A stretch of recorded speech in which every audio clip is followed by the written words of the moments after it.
Elon Musk legally immigrated to the United States in 1992 to study business of physics at the University of Pennsylvania, according to biography.com. He was born in South America, moved to Canada, and was able to obtain a student visa in the U.S. to legally enter our country. He continued his education and created companies such as Tesla and SpaceX. Sergey Brin legally immigrated from Russia with his family. While attending Stanford, he met a man named Larry Page, and both started a company that we all know as Google. Du Huangchang and Jin Suk-chang, they were a husband and wife duo. They immigrated from South Korea legally. Du Huang, the husband, he worked at a coffee shop in the mornings, worked at a gas station in the afternoons, and worked in an office, cleaning offices until midnight. His wife was a hairdresser. They pulled all their money together, and they ended up eventually founding a company we know as Forever 21. There are other success stories in the U.S. about immigrants coming to our country, contributing to the growth of our country, and respecting our laws. But there are those who do not respect our laws, who deem themselves exempt from them for their own reasons. Catherine Steinle was killed by a stolen gun in the possession of Francisco Sanchez. Sanchez has been previously deported 5 times prior. Nisa Mickens and Kayla Corvus were killed in New York, according to CNSnews.com. U.S. Attorney Robert Capers announced that the criminal gang behind their deaths, MS-13, there were 13 gangsters who were arrested in their connection of death. 10 of them were in the country illegally. And Ramara Hulip, according to the local news, WHNT, he was an illegal immigrant who raped and sodomized a 10-year-old girl while her family was out. The family of the girl took him in, they cared for him, gave him a place to stay, and in return, he gave their daughter a nightmare experience that followed her for the rest of her life. There's a difference between legal and illegal immigrants. We'll take a closer look at that and the negative impact that illegal immigration has on our country. So how does one get into the country? Well, there's different ways. There's service in the U.S. military, student visa, tourist visa, scholar visa, and work visa. My wife was born in China. She applied for a student visa to America. She filled out the forms, paid the fees, learned the language, learned American culture while being patient as the U.S. government verified her information to make sure it was true and make sure her intentions were legitimate. That was to make sure that she could support herself while she was in America. She continued to receive her master's in the MBA here at MTSU. The immigrants who enter our laws are often the most honest ones. They want to make a new start for their lives. They want a new, fresh start in a new land.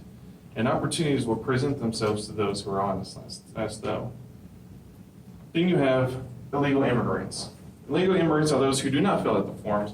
They do not pay the fees. They do not learn the language. They do not learn about our culture, and do not wait as other immigrants have before them. The U.S. government cannot verify who these people are and what their intentions are and what prior criminal offenses they have committed. They are not vetted.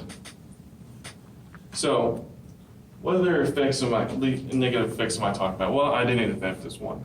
A legal immigrant, depending on their visa, they can obtain a job, a loan, a bank account, but an illegal cannot. As they have not been vetted, they have not been screened, they do not have any type of identification. Therefore, in order to do so, they need to steal Social Security numbers. They need to have some type of government documentation. And in doing so, they can also, with the Social Security number, they can also receive tax returns. According to the Center for Immigration Studies, nearly 75% of legal immigrants have some type of forged document, such as a green card, a birth certificate, or a Social Security card.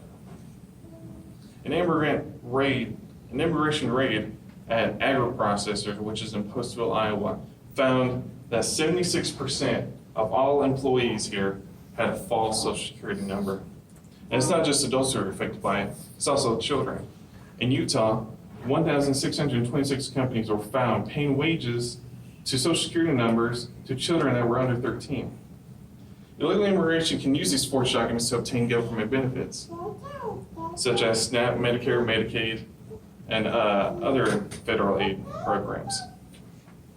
The ICE declined detainer outcome report. You can view states, cities, counties that reject detainers for illegal immigrants who have committed a wide range of criminal acts, such as drug possession of cocaine, heroin, sexual assaults, battery, domestic assaults, driving under the influence of drugs or alcohol, larceny, fraud, contributing to the delinquency of a minor, and several other offenses that they were charged of. So how can we deter this illegal immigration? Well, can we make sure who enters our country and what their intentions are? Well, companies must be held liable. They must be held accountable. They must be punished to the fullest extent of the law to deter the practice of hiring illegal help. E-Verify is a program that will verify someone's personal information, such as their name, address, age, social security number, and their work permit. This program needs to be extended to the federal aid offices to ensure that recipients are also lawful residents who, instead of an illegal immigrant who has forged documents. We must also bolster the security of our border with enhanced motion detection, infrared cameras, other extra deterrents, extra personnel for faster response time, and identity theft and prevention and detection. And deport those who are in the country illegally. If they wish to come back, they need to do it the legal way.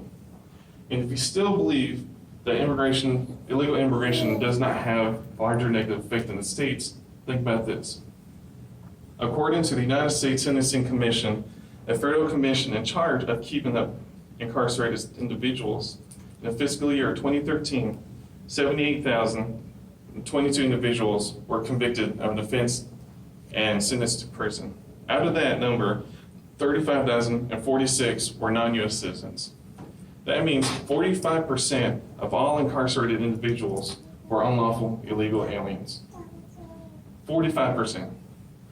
These were offenses ranging from robberies, auto theft, forgery, drug trafficking, murder, kidnapping, sexual abuse, rape, and child pornography, just to name a few. We have immigration laws in place for a reason. We want to know who you are and why you're here and what your intentions are. When you want to know if someone came to your house, who they were and what their intentions were. If someone entered your house and they weren't honest with who they are, you wouldn't want them around you, or your family, because that could expose your family to all sorts of issues such as violent assaults or sexual molestation. Your half belongings could be gone, your pantry is missing, etc. We have a vetting process in place for a reason. We should welcome those who want to come to our country legally and that honor their word. We shouldn't make excuses for those who won't. As mayor